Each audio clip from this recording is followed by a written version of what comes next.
Hi, today we're going to be talking about closing entries in our accounting cycle.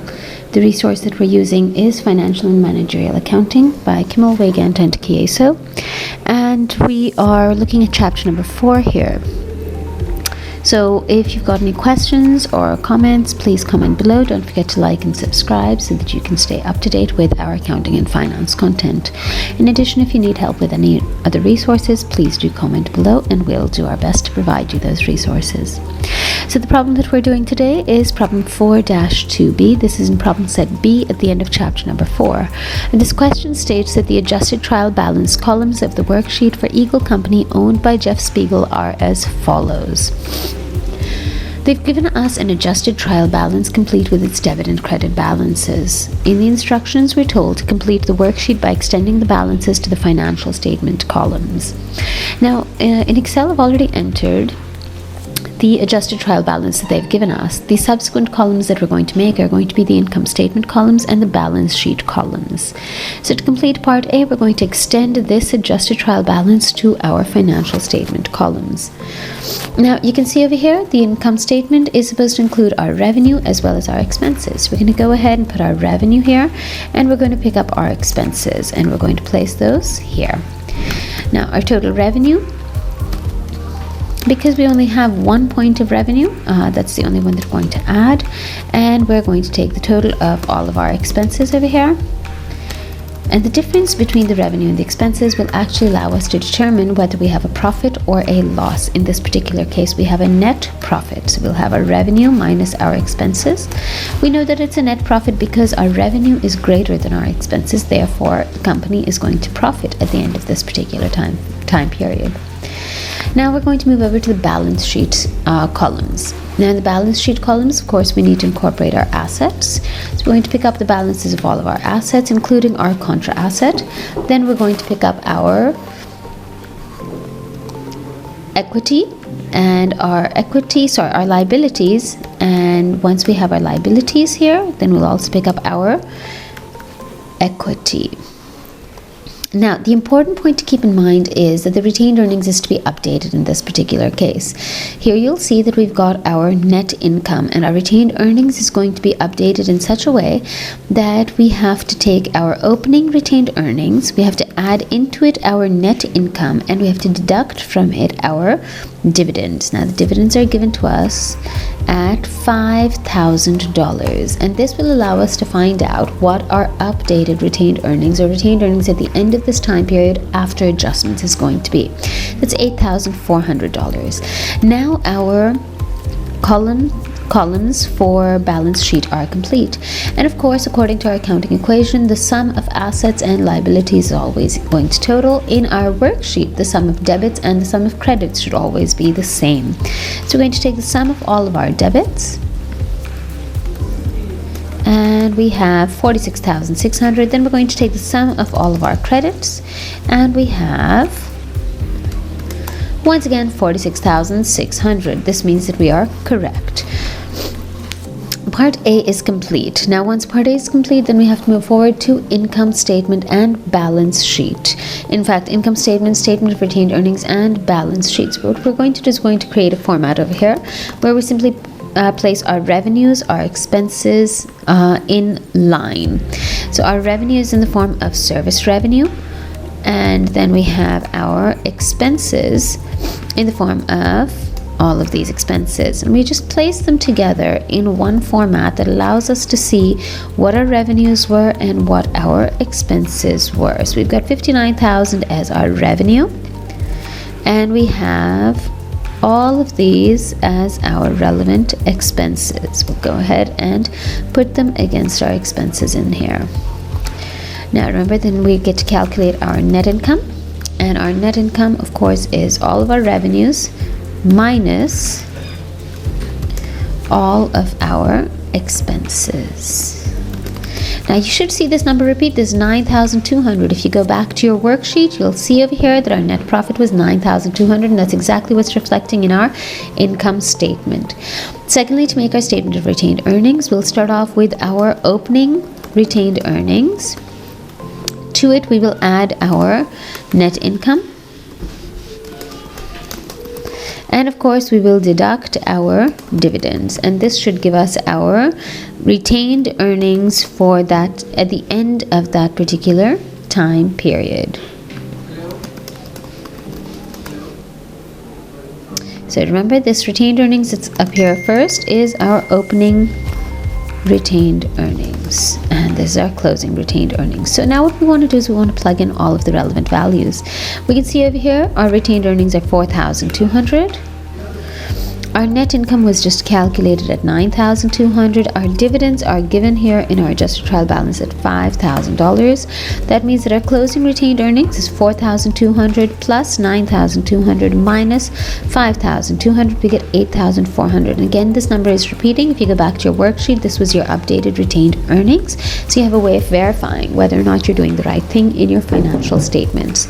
Then comes our balance sheet, and our balance sheet consists of our assets and all of our liabilities. We're going to place all of the assets together.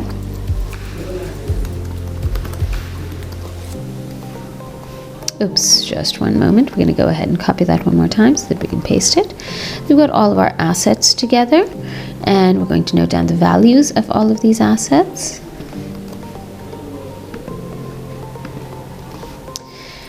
Now, remember that the accumulated depreciation account is a contra asset account. That basically means that we want to deduct it from our equipment value.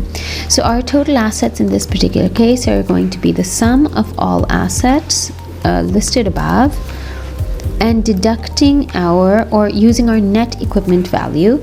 So it's going to be the sum of all assets and minus our accumulated depreciation.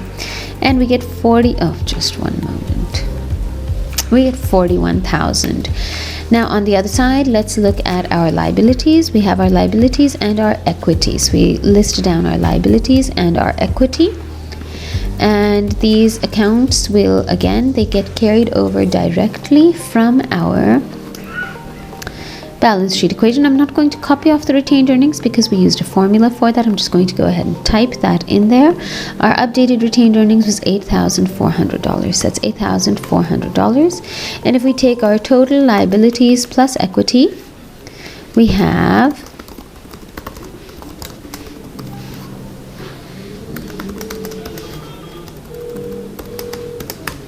$41,000. Both sides are balancing on our balance sheets. That means we're correct. That's part B.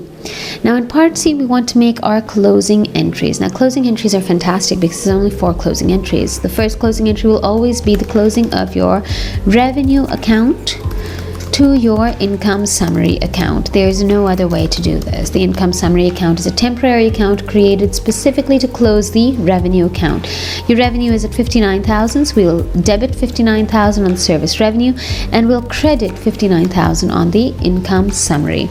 The second step will always be to close our expenses to our income summary. So income summary is to be debited and all of our expenses, the list of expenses, will be credited. This allows us to close all of those accounts that normally have a standard balance on the credit side, it's on the debit side. Because we're going to be crediting all of this, this allows us to close all of these relevant accounts. And so on the income summary, the total amount that is to be debited will actually be the sum of all expenses, which in this case is $49,800.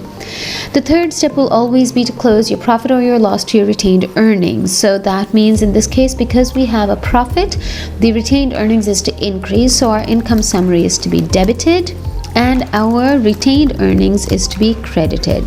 Then comes the idea of how much we need to debit or credit these relevant accounts by, and that will be the difference between your revenue and your expenses. In this case, that is $9,200.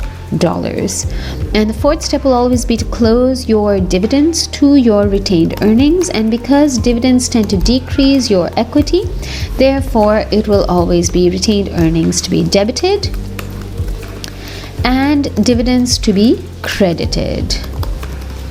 And dividends were paid at $5,000, so we've got retained earnings debiting for $5,000 and dividends crediting for $5,000. So part C is now done. In part D, we want to post these closing entries, and to post them means to post them to the ledger. What we've done is we've created a ledger account for every single relevant account, and we've placed the balances from our adjusted trial balance here. Now what we want to do in this particular case is we want to go step by step and see, according to our journal entries, which accounts to close. So our service revenue is to be debited by $59,000. We come here to service revenue, we debit by $59,000. This means that our now balance is going to be 0. Our first temporary account is closed. We go, and of course the income summary account is to be credited by $59,000. So we go to the income summary account, we credit by $59,000. Our balance here becomes $59,000. Remember that this account is created specifically for the purpose of this closing. Then we come to the second entry, where income summary is to be debited by $49,800. So we debit by $49,800, and remember this account will be a net off from our credit balance. So it's $59,000 minus $49,800, and we're left with $9,200. And in order to do this particular entry, we have to credit all of our expense accounts. So we'll go into the ledger and we'll enter a credit balance for every single one of our relevant expenses, and this will allow us to turn the balance to 0, or essentially close each one of our temporary expense accounts.